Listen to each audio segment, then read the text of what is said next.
What is leverage and how can I use it safely? Let's talk about leverage, a powerful tool in Forex trading.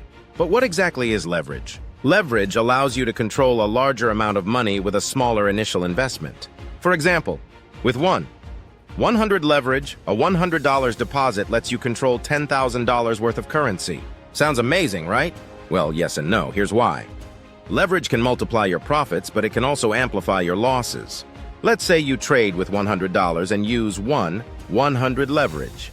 If the market moves in your favor by 1%, you make $100. But if it moves against you by 1%, you lose your entire $100. How to use leverage safely. 1. Start with low leverage. If you're a beginner, stick to leverage of 110 or 120 until you gain experience. 2. Always use stop-loss orders. This limits your losses if the market moves against you. 3. Don't risk more than 2% of your capital on a single trade. This way, even if you lose, it won't wipe out your account. Remember, leverage is a double-edged sword. Use it wisely and it can be your best friend. Misuse it and it can be your worst enemy.